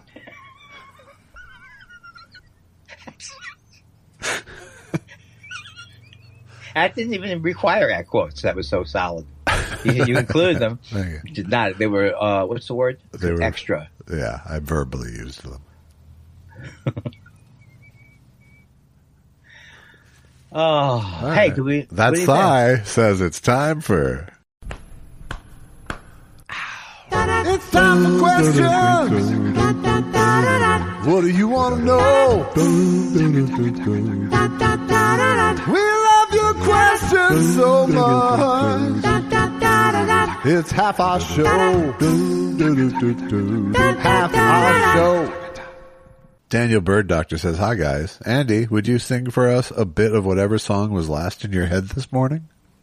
I saw you sitting in your car. You had the radio turned on and you were trying to be calm. Bum, bum, bum, bum. You were born with a grudge to bear. You carry it ever. What do you mean I'm too Jewish? The guy, the A&R guy goes, how about the guy who goes, spirit in the sky? It didn't stop Alan Greenbaum. Sorry. I didn't think it's weird you were walking around with your own song in your head this morning. But. That was just a lie. I hear it's a song called Earworm. It's from Hans Christian Andersen. Earworm. Isn't that like kind of a Hans Christian Andersen song? You know who liked them? And I love Mary and Fred Willard, but I never understood why they liked Hans Christian Andersen. Or they liked what's his name? I don't know. The guy who was Hans Christian Andersen. He did the wordplay comedy. Hans Christian Andersen. If you can't know that, it's Danny Kaye is what I'm talking about. It's like Hans Christian Andersen comic. It's like all of a sudden, it's like now I know why the one-armed bandit was angry. I'm carrying you. Roger Rittenhouse. Zeke Fossey says, hey, Andy, if you were given the chance to write a stand-up routine for Dua Lipa, what would the first topic you'd suggest she tackle? And how do you think she'd incorporate her pop stardom into it? Strong question. I think, first of all, I have to admit, even now, I'm not sure how Dua Lipa lives, but it's like, hello, I'm Dua Lipa. What's the matter, sir? Were you expecting Trio Lupa? My first name used to be Cha Lupa. Oh, she's not a comic, though, right? No. She's a singer. Well, okay. In this premise, she's a comic. You're right. Okay, I'll work on it better. I'll work on it more. Is Dua Lipa, she's tall and thin. Well, like you're an expert. Yeah, it's Dua Lipa and Trio Lopez. It's a great name. That would have been a funny name when Trini Lopez was around. Hey, I'm Trio Lopez. That's all I have. Wow. Catherine 7234 says no question, or rather I should say, Catherine 7234 says no question this week. I just like hearing Josh say my name. And as always, love the pod. We both have colds. Where do we get these colds from? All right. What is his name? You weren't listening. What? No, but I want to say his name. It's a woman. What's her name? It's Catherine. Hi, Catherine. No. Hey, no. I can't believe. Hi, Catherine. Hi. Hold on. What's your sign? I gotta spray some pot. I have to spray some mint flavored pot in my mouth just to answer the door. GF Kinsta says, "Do you think Arnold Palmer?" Oh, this is in reference to my on my Instagram account, the photo of the autograph from Arnold Palmer to my father, which I got, which says "Get well" in quotes, Arnold Palmer. So, why does it say "Get well" in quotes like that? Well, that's why they're saying, "Do you think Arnold Palmer was being sarcastic when he put 'Get well' in quotes for the autograph he signed for your father?" And I don't know if he was being sarcastic. I think he was being funny. Maybe funny, but I think it was just like, I think he was clearly told to say, "Could you write 'Get well'?" Oh, and that's what you wanted him to write. Yeah, I mean, to be honest, I sent my assistant to get this task done over at the Tonight Show. Oh my God! This whole story goes. So out I don't the know window how many now. people it went. The point was to get Arnold Palmer's autograph for my father, Right. who was And one of my father's very few sports heroes ever. So you used the auspices of a show and spent show business money that could have been used for another Okay, bit. Musk. It's weird if true. So I think in someone saying, "Hey, and could you write 'Get well' to blah blah blah," he probably just wrote it in quotes. So he see. So he had nothing to do with it. Right, exactly. I like that. But it comes off kind of sarcastic. I'll give you that. Right, and you did use it to needle somebody in the family. No, I used it to make my father, who was dying of cancer, get a smile. Oh, you Thus really did have get well. Oh, so someone wasn't well. That's the thing. Yes. It wasn't made up. I feel even more love for you. Not more love, but a different kind of love. Lateral love. Lateral love. Daisy Petunia says, "Hey, Josh and Andy, I've got to know, what's the one film that always makes you guys sob, even if you're too cool to admit it? Let's hear it. No excuses."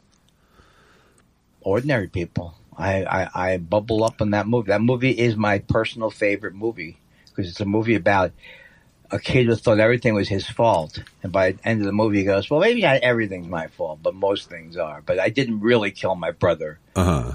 He let go. So I cry like a baby. Mary Tyler Moore as a stand-in for the coldness of my mother as a kid. Did it feel like that? What? Was what Mary Tyler Moore conveyed similar to what your mother? Oh, no, because my mother was a Jewish lady. Jewish, yeah. Nothing like, she wasn't like, no. I didn't think your mother could pull off Presbyterian Ice Queen, but. Well, I'm proud. I'm proud enough of myself to see through that she wasn't like my mother, but I knew what it was. Yeah. Exactly. Well, when your favorite son is killed and you walk around the house going, what are we fucking talking to this idiot? The kid that we really loved, he is dead. Right. Right. And then the other kid. Well, what was your mother's problem? Her favorite son got rich. Wait a second. How do you say that? I think I missed that joke. I was saying that your brother was your mother's favorite son. Was the Rich joke. Brotherton. Yeah. I can't stop saying that. That was the joke, and it really should have landed better. It should have landed better if I was smart. Much funnier than that. I didn't give it a chance. I got to start working with comedy amateurs because professionals isn't working out. That's true. If you call me a professional. If you call what I do a profession. And we're moving to Blue Sky. Blue skies, nothing but the blue skies. For those of you who don't know, you can, on Thursdays, I'll post a prompt on either my account, J. Elvis Weinstein at Blue Sky, or J. Elvis Weinstein at Instagram. And we've gone past Twitter completely. We just don't care. I've bypassed Twitter now. So great. You can write us at thoughtspiralshow@gmail.com as well. Right, that will always answer that one. Not me, but I won't always answer. Connected to Josh. Yeah. Oh, that's the thing. Yeah. What do I pay you with $3,000 a week to do? Oh, speaking of off-channel correspondence, I got a text from Jake Hogan, not to be confused with Jake Hogan. Right, is that Hogan's son? Jake Hogan? No, it's not. Oddly enough, what I'm saying is, never mind. Oh, you shut up. He says, I wanted to let you know that your episode and Andy's episode of Don't Be Alone with, when he put Jake Hogan, Don't Be Alone with Jake Hogan, have still not aired yet. Oh. I'm intending to air them together on the same week as a tribute to you both. I would have put this in a show question, but I don't know where they are anymore. Hope you're well. The last episode of Thought Spiral sounded like you guys had a tough one. We did, Jay. It was tough. We did, Jay. Andy Thanks for was such reminding an us. asshole. Why did he bring it up again? Oh, no. Well, first of all, I want to say that now the confusion is over. The confusion was Jay must have sent you a notice saying your fucking podcast was up and you ignored it like you ignore everything else. Because Lou Schneider, I finally saw Lou Schneider at the Oscar party. And I called him before the Oscar party, right? But Lou, but his episode went to the top of the queue because it was topical. His house burned down. Right. But in other words, nobody's heard my episode, but Lou was quoting my episode back to me. Oh, that's weird. That's he was quoting, strange. so he got to listen to me be interviewed, even though it's not. And he kept saying, I like this part. I like that part. I don't remember what I said, but at least I know now that it's not out there and I missed it, or because of normal occurrences, no one listened. Even with my hectoring. That's a great story. It really was. I like the way it all came together at a big bow. At the end, to make everybody disgusted. All right. We're going to the sky. I didn't think there were a lot of jerks on the sky, but there's a decent amount of them. There's always going to be jerks. Yes. And there's a massive faction of just humorlessness. Yeah. Well, they will not pick up at all that you're doing a joke. Yeah. Electric Chimp says, glad you kept the test show bit. Respect. Thank you. Thank you, Electric Chimp. I appreciate that. Why am I thanking Electric Chimp? That doesn't seem right to me. John Dunbar says, how much is Josh enjoying the Los Angeles Lucas? I am enjoying them a great deal. I thought he started out weak. Well, I mean, he started out like a guy who hadn't played since Christmas, which was what he was. Oh, he was injured? Yeah. Oh, okay. But I'm enjoying the hell out of it. It's super fun to see Luka and LeBron on the same court because they're both basketball geniuses.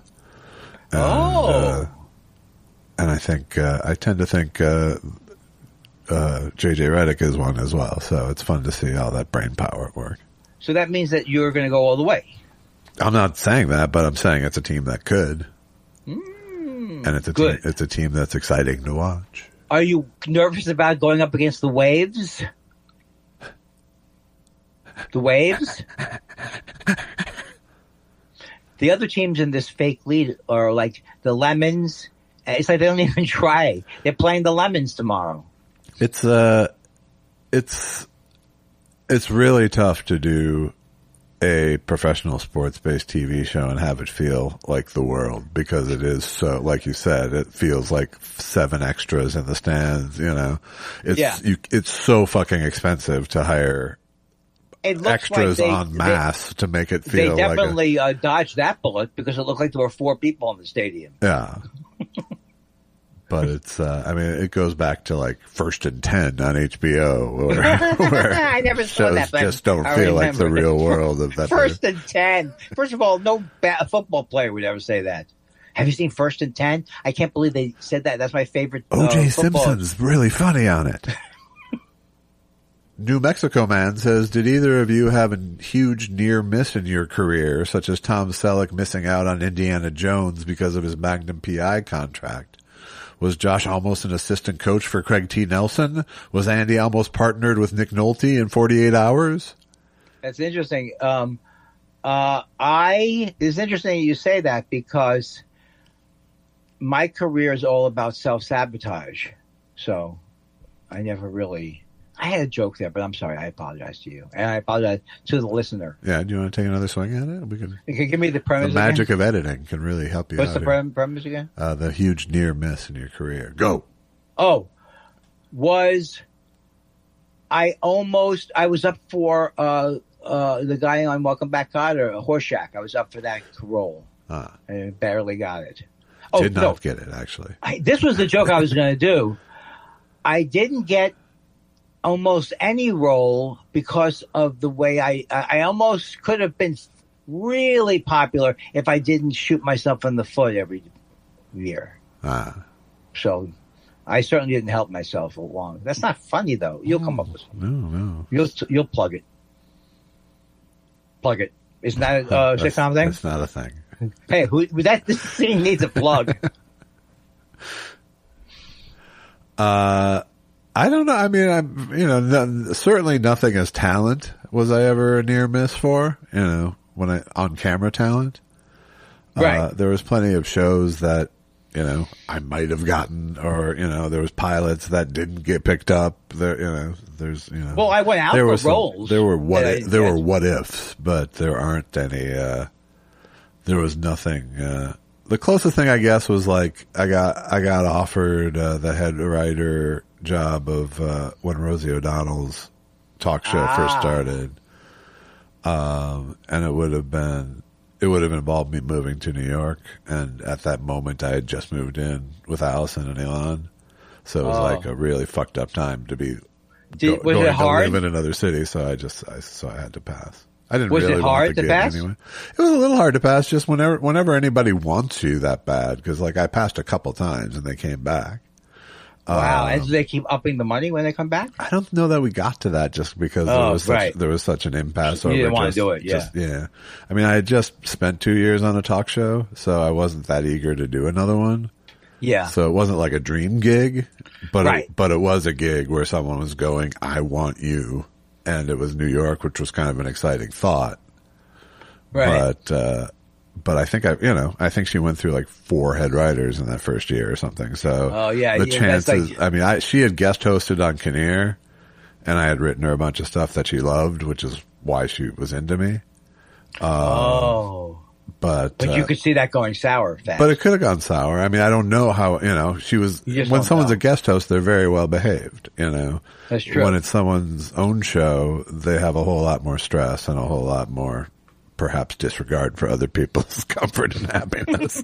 So, I don't know that I got a real taste of what she was like to work with. But I mean, when I worked with her, she was a delight because she liked all the shit I gave her, I met her early on in New York, and she was very nice. And I draw, like when she was still in clubs and stuff, she was nice. Her personality reminds me a whole lot of an aunt I have, which is sort of funny. Oh, really? Yeah. That's funny. Rideshare Jeff says, "Thank you both for providing a safe space to spiral out during these spiraling times. Question: what was the etiquette for open mics when you were coming up? Was it gauche to leave right after your 5 minutes? Did you have a favorite open mic?"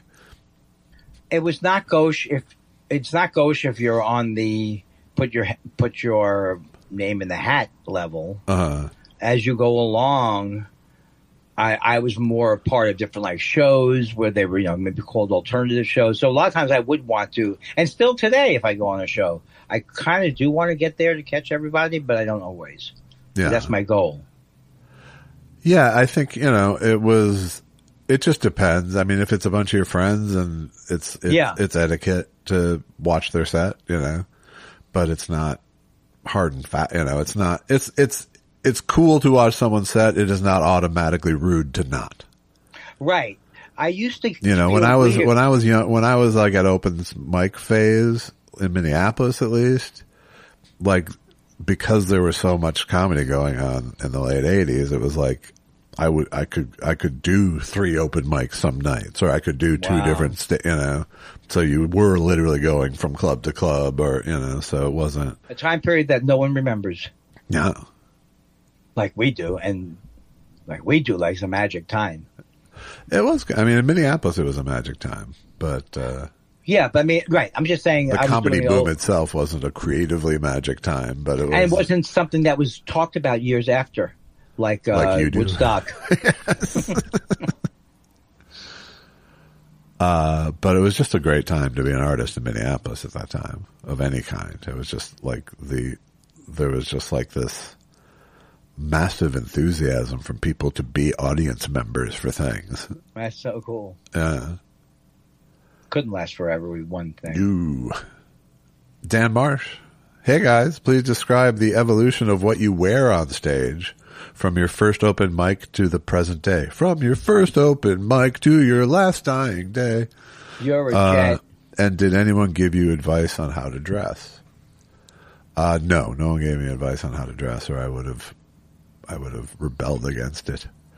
My girlfriend Amy Rose did when I was dating her. She had an influence, and I don't think I looked good.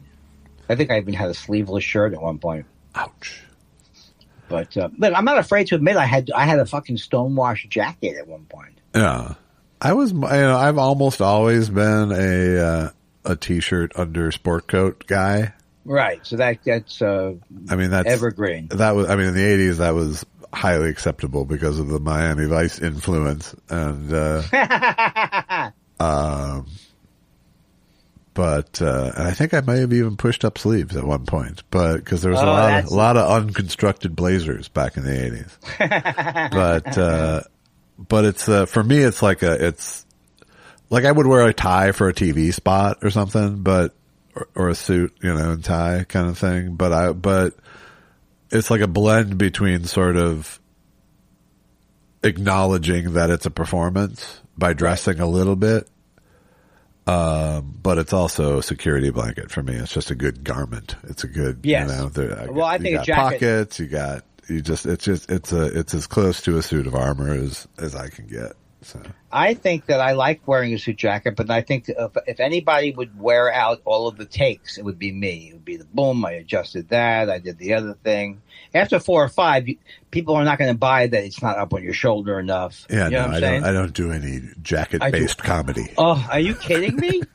What was that comic who used to say? I love the line. But it's, for me, it's just like what makes me feel the least self-conscious on stage. Yes. And that's it, I would say. You know what's interesting, though, Josh, is that a lot of people see you as a trendsetter, fashion-wise. People can't see your mugging. Well, at least I have an excuse about why it's not funny this time. That's true. Stephen Elton Yates says, want to feel old? Think about how many years have passed since you were born. Love you guys. That is unbelievable. And also the difficulty with which I'm able to get from 1956 to 2025. I go 44 plus 25. I have to get up to the 2100 first. It's not so easy when I was 1956, 86. How about this? Know what age you are. That's not again. I have memory problems. Hey, did I tell you I have memory problems? The doctor said 2 things. What you should do is you should get a tattoo of your age. This way it'll never go. These are the worst comedy. Maybe we could sell this to somebody, like for Toastmasters. Is it? Do you think Toastmasters even exists as a brand anymore? I think they do. Do they? I think they might. Because I heard somebody refer to it. And I figured, it's still the craze. Still a craze. It's weird. It's like I have no trouble grokking that my childhood was 50 years ago. Yes. But my brain can't handle that the 90s was 30 years ago. Right, but also you chose to do a podcast with a very old person. Uh-huh. And that's to shield you from your own feeling of aging. Everyone knows this, Josh. No, I wish. You wish? I mean, it has the opposite effect. It drags me down. It tricks my brain into thinking I'm fucking old like you. So, in other words, but that's why you shouldn't hang around with people either your own age, or the best thing to do is you should get divorced and start dating women in their 20s. It hasn't been done. It could be a trendsetter there. Look, why is it when one way it's okay and the other way it's not? Because it's not okay. It's not okay the other way. Hey, when I was in high school, I would have loved for a 40-year-old woman to sleep with me. That's not what we're talking about. We're talking about a situation where someone has power over you. I'm just saying I could sleep with anyone. See, you didn't have to be there for the comedy. I didn't. And you weren't. I wasn't. And there wasn't. Stephen Chaotic Neutral says, hey guys, I talked to a boomer last night who genuinely thought the word cis is used as an insult, unaware that it's just the opposite of trans. I guessed at his areas of interest and reminded him that the part of France on the Roman side of the mountains was called Cisalpine Gaul. Wow. Cisalpine Gaul. Right. Oh, Paul. Cisalpine Gaul, Paul. Yeah, Dave, Cisalpine. I'm not giving it up for any of your Paul Schaefer routines anymore. Okay. Fair enough. I'm not giving it up for your fucking bullshit, so why? Andy, when you saw Adam Sandler pop up, this is BD West. Andy, BD West. When you saw Adam Sandler pop up in the Oscars opening monologue, did your mind quickly shuffle through the 5 stages of grief, or did you not make it to acceptance? It always comes when I see him. The first initial reaction is still always anger.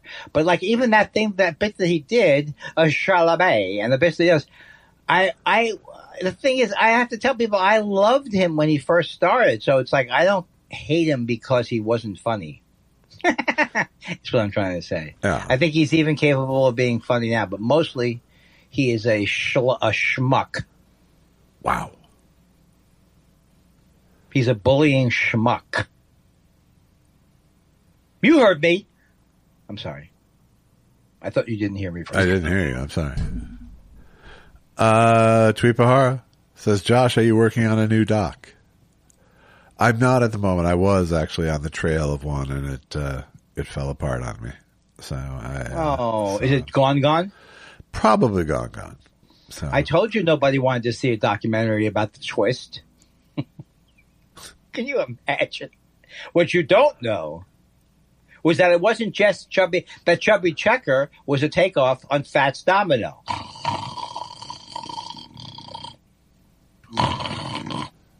If you'd like Andy to stay asleep, go to buymeacoffee.com/thoughtspiral and buy us a coffee. I just want to say, Josh, I love you very much. Maybe at some points that I may dismiss you as a human. That's how we make the bunky bing and the boom boom boom boom boom.